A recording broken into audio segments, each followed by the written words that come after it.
దేవుని ఘనమైన శ్రేష్టమైన పరిశుద్ధ నామమునకు మహిమ స్తుతి ప్రభావములు కలుగునుగా. బాగున్నారా? దేవాది దేవుడు మనకు నూతన దినాన్ని మన జీవితంలో అనుగ్రహించి ఉన్నారు. ప్రాముఖ్యంగా ఈరోజు ఒక అద్భుతమైన వాగ్దానం ద్వారా మనతో మాట్లాడి మనలను దర్శించి మన జీవితంలో గొప్ప కార్యములు చేయాలని ప్రభు ఆశపడుతూ ఉన్నారు.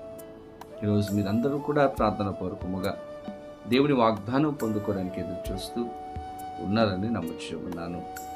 తలలు వంచండి, ప్రార్థన చేసుకొని ప్రభుని వాగ్దానమును పొందుకుందాం. ప్రార్థన. పరిశుద్ధుడ నీకు వేలాది వందనాలు, స్తోత్రములు. ఉదయకాల సమయంలో మేమందరం నీ సన్నిధికి వచ్చి ఉన్నాము. ఈరోజు మాతో మీరు మాట్లాడి దర్శించి మీరు ఆస్వాదించి నీ కృపలో భద్రపరచమని సహాయం చేయమని యేసు నామమున అడిగి వేడుకొనిచి ఉన్నాము మా పరమ తండ్రి, ఆమేన్. ఈ దినం దేవుని వాగ్దానము చదువుకుందాం. బైబిల్ గ్రంథాలు తెరవండి. సామెతల గ్రంథము 16వ అధ్యాయము 3వ వచనమును చదువుకుందాం. నీ పనుల భారము యెహోవా మీద ఉంచుము, అప్పుడు నీ ఉద్దేశములు సఫలమగును.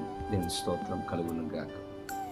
దేవుని బిడ్డలారా, ఇక్కడ భక్తుడు తెలియజేస్తూ ఉన్నాడు, ఈరోజు ఎన్నో ఉద్దేశాలు, ఆలోచనలు మన జీవితంలో ఉంటూ ఉన్నాయి. ఈ కార్యం జరిగితే బాగుంటుంది, ఈ పనిలో నేను ముందుకు వెళితే బాగుంటుంది, ఒక మంచి ఉద్యోగం వస్తే బాగుంటుంది, నా వ్యాపారంలో దేవుడు కార్యం చేస్తే బాగుంటుంది, ఒక మంచి ఇల్లు కట్టుకుంటే బాగుంటుంది, నా బిడ్డలు మంచి స్థితిలో స్థిరపడితే బాగుంటుంది అని ఎన్నో ఆలోచనలు, ఉద్దేశాలు మన జీవితంలో మనం కలిగి ఉంచుకున్నాం. ఆలోచనలు లేనటువంటి మానవుడు ఈ లోకంలో లేరు. ప్రతి ఒక్కరి జీవితంలో ఏదో ఒక ఆలోచన, ఏదో ఒక కోరిక, ఏదో ఒక ఉద్దేశము కలిగినటువంటి వ్యక్తిగా ప్రతి మానవుడు ఉంచి ఉన్నాడు.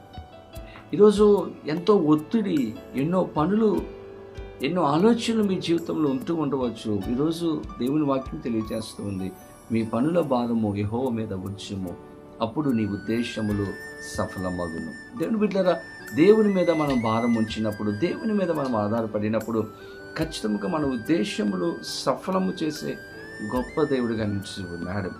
ఏ భారముతో ఈరోజు మీరు ఉంటూ ఉన్నారు? ఆర్థిక పరమైనటువంటి భారమా, కుటుంబ సమస్యల, ఏ భారముతో దేవుని బిడ్డలారా ఈరోజు మీరు బాధపడుతూ ఉన్నారు, సతమతం అవుతూ ఉన్నారు? వాక్యం తెలియజేస్తుంది, నీ ప్రతి భారమును దేవుని మీద ఉంచు. దేవుని మీద ఉంచినప్పుడు ఆయన ఆ భారము నుండి తప్పించేవాడుగా, సహాయం చేసేవాడుగా, విడిపించేవాడుగా ఆయన ఉంటాడు. ఈరోజు నీకున్నటువంటి సమస్య కష్టంగా కనపడవచ్చు, కానీ దేవునికి అప్పగించగలిగితే ఆ కష్టము నుండి, శ్రమ నుండి, ఇబ్బంది నుండి దేవుడు మనలను తప్పిస్తాడు. దాని బిడ్డలారా, ప్రతి విషయాల్లో కూడా దేవుని దగ్గరకు వచ్చేవారంగా మనం ఉండాలి. దైవ సేవకుడైనటువంటి జార్జ్ ముల్లర్ జీవితంలో మనం గమనిస్తే ఇంచుమించు 10,000 మంది అనాథ బిడ్డలు ఆయన దగ్గర ఉన్నారంట. ఒకరోజు ఉదయం వారికి భోజనం పెట్టడానికి ఏమీ లేవు, కిచెన్ అంతా కూడా ఖాళీ అయిపోయింది, చేతిలో కొంచెం సొమ్ము కూడా లేదు. ఏం చేయాలో దిక్కు తోచినట్లు స్థితిలో జార్జ్ ముల్లర్ గారు కనపడ్డారు. ఏం చేయాలి? వంటవాడు అంటున్నాడు, అయ్యా ఏదైనా వండడానికి ఏం కూడా మన యొక్క కిచెన్లో లేవు, కొనుక్కుంటూ రావాలి, బయటికి వెళ్ళాలి అని తెలియచేసినప్పుడు జార్జ్ ముల్లర్ ఎంతో బాధపడ్డారంట. వీరికి భోజనం పెట్టడానికి మన చేతిలో చిల్లి గవ్వ కూడా లేదు. ఆలోచన చేసి జార్జ్ ముల్లర్ గదిలోనికి వెళ్ళి తన యొక్క కష్టాన్ని దేవుని దగ్గర చెప్పుకున్నాడు, తన భారాన్ని దేవునికి అప్పగించాడు, తన యొక్క ఆలోచనను దేవునికి అప్పగించాడు, తన యొక్క శ్రమను దేవునికి చెప్పుకున్నాడు. ప్రార్థన చేసిన తర్వాత దేవుని బిడ్డలారా కొంతమంది వచ్చి మరి ఆ బిడ్డలకు అవసరమైనటువంటి ఆహారాన్ని వారికి అందించారంట. దేవుడు అక్కడ కార్యం చేశాడు. జార్జ్ ముల్లర్ చింతించలేదు, ఈ బిడ్డలకు ఎలా పెట్టాలి అని సతమతం అవ్వలేదు. దేవుని దగ్గరికి వెళ్ళాడు, దేవుని దగ్గర అప్పగించాడు తన యొక్క సమస్యను, తన భారాన్ని అప్పగించాడు. దేవుడు సఫలము చేశాడు. దేవుని స్తోత్రం. ఈరోజు ఏ కష్టంతో మీరు బాధపడుతూ ఉన్నారు? ఏ సమస్య మీ జీవితంలో ఉంది? ఏ భారము మీ జీవితంలో ఉంది? కుటుంబ భారము, ఆర్థిక భారము, బిడ్డల యొక్క భారము, బిడ్డలకు ఫీజులు కట్టాలి, దేని బిడ్డలు ఎన్నో భారాలు మీ జీవితంలో ఉండవచ్చు. వాగ్దానము దేవుడిస్తున్నాడు, నీ పనుల భారం యెహోవా మీద ఉంచుము, అప్పుడు నీ ఉద్దేశంలో సఫలమగును.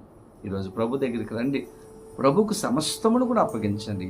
ఆయన మీకు సహాయం చేస్తాడు. మీ ఉద్యోగంలో సహాయం చేస్తాడు, మీ వ్యాపారంలో సహాయం చేస్తాడు, మీ బిడ్డల యొక్క ఎడ్యుకేషన్లో దేవుడు సహాయం చేస్తాడు, మీ కుటుంబంలో దేవుడు సహాయం చేస్తాడు, మీ వివాహ జీవితంలో దేవుడు సహాయం చేస్తాడు, ప్రతి విషయంలో దేవుడు సహాయం చేస్తాడు.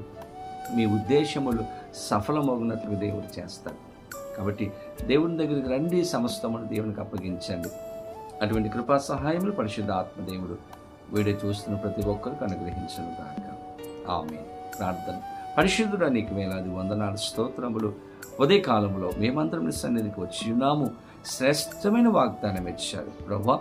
మా ప్రతి భారమును మీకు అప్పగిస్తూ ఉన్నాం అయ్యా. ఏ భారముతో ఈరోజు నీ సన్నిధికి నీ బిడ్డలు వచ్చి వాగ్దానం వింటూ ఉన్నారో వారి జీవితంలో సమాధానము కలుగునుగాక. వారికి ఉన్నటువంటి ఆర్థిక పరమైనటువంటి ఇబ్బందులు, కుటుంబ సమస్యలు ప్రతి వాటిని తొలగించి గొప్ప ఆనందమును అనుగ్రహించమని, దీవించమని యేసు నామమున అడిగి వేడుకొనుచు ఉన్నాము మా పరమ తండ్రి.